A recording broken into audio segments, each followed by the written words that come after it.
Très heureux de vous savoir nombreux, messieurs et dames. Bienvenue dans ce journal de midi. D'abord, le sommaire. Richard Muyej, gouverneur du Lualaba, a réceptionné un don d'équipements médicaux qui entre dans le cadre de la lutte contre le Covid-19. Ce geste a été posé ce mardi 7 avril par l'entreprise KCC Emomi. Et puis le monde a célébré la journée mondiale de la santé ce mardi 7 avril. Notre rédaction a saisi de cette occasion pour faire un zoom sur les sages-femmes œuvrant à l'hôpital général de référence Mwangeji. Les détails dans ce journal avec Teddy Dizamba.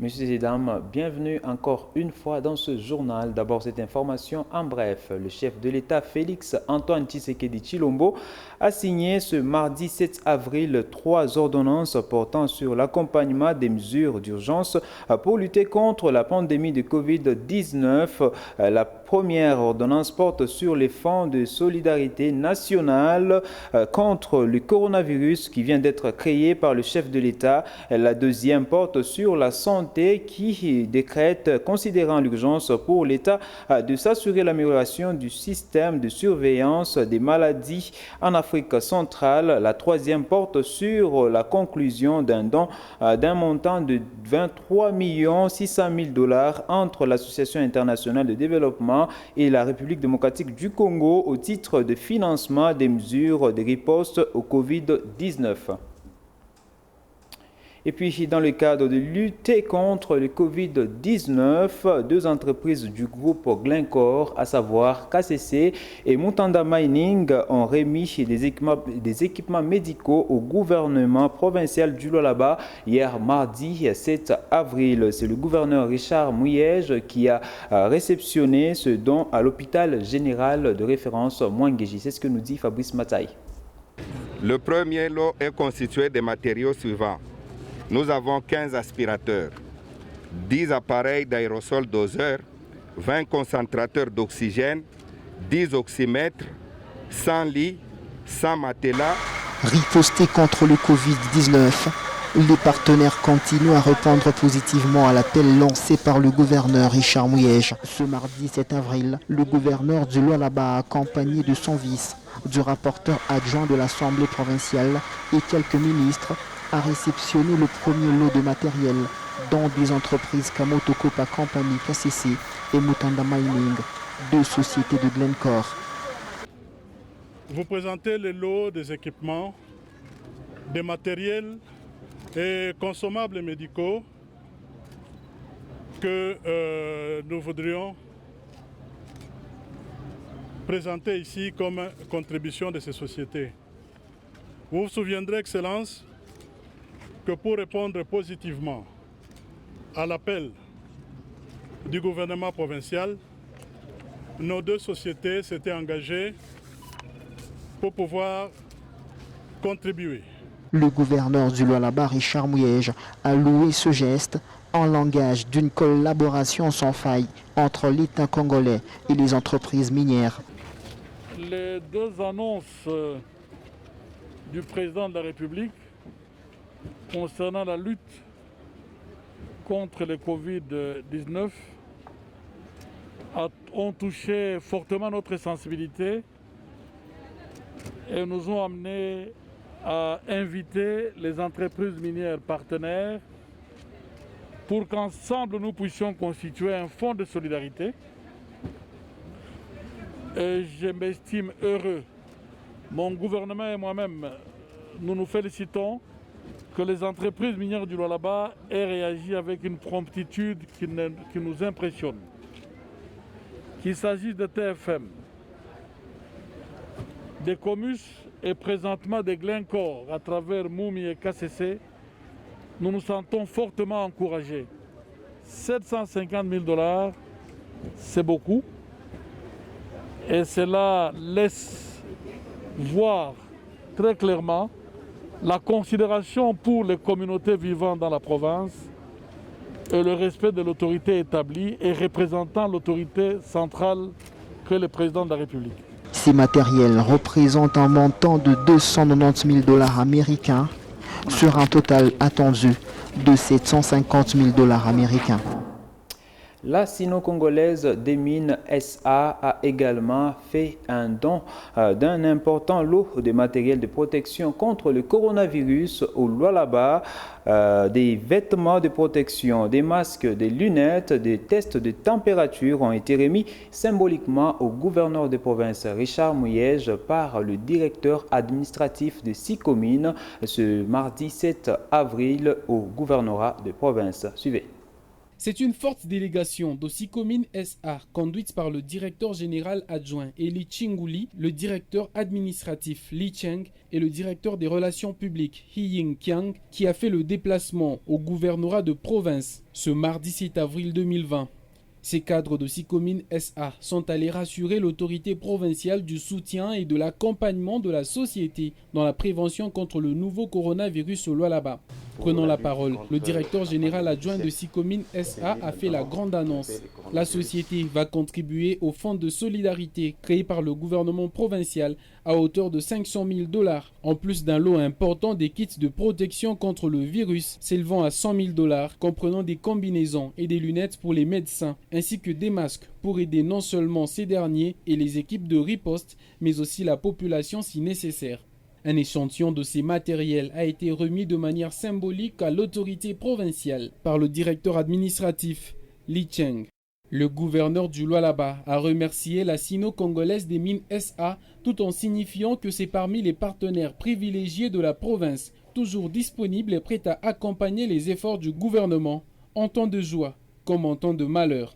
Et SICOMINE se montre encore aujourd'hui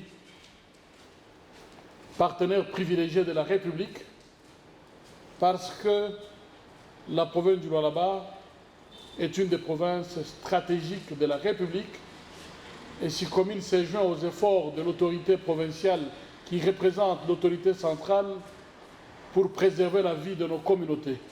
Richard Mouyège promet aussi une gestion transparente de ses ressources, mentionnant qu'un point de presse sera organisé pour rendre compte de la dite gestion au moment opportun. Cette opération a eu lieu devant quelques membres du gouvernement provincial et des représentants de la société civile. La Sino-Congolaise des Mines SA reste attentive aux efforts du gouvernement provincial du Lualaba pour assurer le développement de la province et entend consolider par ses diverses actions l'amitié entre les peuples chinois et congolais. Et puis, depuis le début de la pandémie du coronavirus déclaré le 10 mars en République démocratique du Congo, le cumul 183 cas confirmés. Au total, il y a eu 20 décès à rapporter ce mardi 7 avril. L'équipe de riposte contre la maladie à coronavirus, la même source indique que 10 personnes ont été guéries et 111 patients sont en bonne évolution. Parmi les personnes guéries figure la ministre nationale de l'économie Akassia Mandoubola. 4 provinces sont touchées en dehors de Kinshasa. Il s'agit du Nord Kivu, Sud Kivu, Kwilu et de l'Ituri. Et puis, face à l'attitude parfois peu responsable de l'État, les Congolais sont appelés à l'autoconfinement. Réaction du professeur Muindo Muganda après la notification le week-end dernier de deux premiers cas de coronavirus à Beni. Les 2 malades avaient traversé la frontière congolo-ougandaise le 23 mars alors que le président de la République Félix Tshisekedi avait ordonné la fermeture des frontières. Suivez le professeur Muindo dans ses propos recueilli par Emmanuel Kateri. Ce sont des cas qu'on pouvait éviter, comme tous les autres cas de la République démocratique du Congo. Il y a eu un grand retard dans la réaction des gouvernants. Et ça me rappelle exactement la même lenteur qui a fait tuer 3500 personnes d'Ebola de ce côté. On pouvait confiner tout simplement Mabalako et Mangina et Ebola ne se serait jamais retrouvé à Butembo ou à Beni, ou bien la teneur de la contamination aurait été un peu plus basse. Donc moi je crois qu'il y a une responsabilité de l'État derrière ça qui ne répond pas promptement aux menaces. Ne répondant pas promptement aux menaces, c'est l'État qui expose sa population. Et il devrait même déjà prendre les responsabilités pour les 3500 morts d'Ebola. Dans ces conditions précises, je suis en train de m'étonner qu'une population qui a vu l'État démissionner ou laisser les gens aller au marché, voter, aller à l'école pendant Ebola, et Ebola a décimé les gens, et parce que l'État n'a pas voulu confiner nos frères de Mangina et de Mabalako, les mêmes gens sont là, et ils attendent que ce soit l'État qui leur dise de rester à la maison plutôt que de s'auto-confiner. Parce que l'État risque de le dire trop tard, et nous serons encore ici en train de dire que c'est sa responsabilité. Effectivement, c'est sa responsabilité, mais il y a déjà moyen que nous puissions dire le danger est là, auto-confinons-nous.